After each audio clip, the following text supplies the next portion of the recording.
Hello, Grace Church family. This is Pastor Edwin, and I'm standing just outside of Grace Church on this beautiful Friday morning, and I will tell you in just a moment where exactly I'm standing. But first, a couple of updates. I hope you have enjoyed the new sermon series, Summer with Jesus and Mark. Last week, we talked about the baptism of Jesus, John the Baptist, and the Spirit throwing Jesus into the wilderness. I propose that I believe this is a thrown into the wilderness by the Spirit moment in our country's history.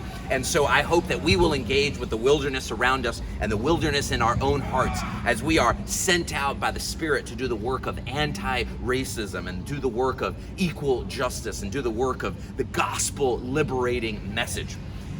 This coming Sunday, Reverend Jim will continue that exploration of the Gospel of Mark, so we're excited to hear him. I hope that's a blessing, and I hope you'll continue to share it with friends, with neighbors, and with loved ones.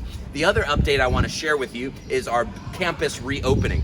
I hope you will keep us in prayer as the leadership team continues to discern and pray over ways to reopen the campus in a way that's healthy, in a way that's safe, and in a way that is welcoming. So please send us any feedback you have. We'll continue to communicate with you about ideas we have, and please keep Grace Church in prayer and our witness in the community. And lastly, where I am standing. I am standing at the cornerstone that was laid for Grace Church in 1865. This is interesting to me because it was just after the end of the Civil War.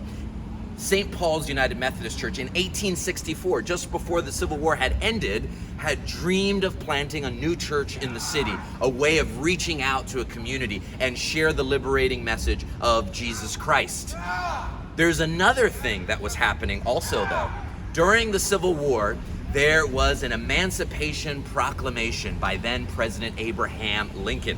And that had liberated the slaves 2.5 years before the end of the Civil War. And yet today, on this Friday, we celebrate Juneteenth with our brothers and sisters in the African American community. And why is that? Because in Galveston, Texas, that is when the proclamation came out and was shared that the final slaves who were still enslaved in Texas would be free. In other words, there was a recognition that we cannot be free until we are all free. And friends, I believe that that's what the Gospel of Mark is all about. Jesus has come to proclaim deliverance to the captives, to set us free. The liberating power of the gospel that sets the mind and the body and the spirit, the hearts free.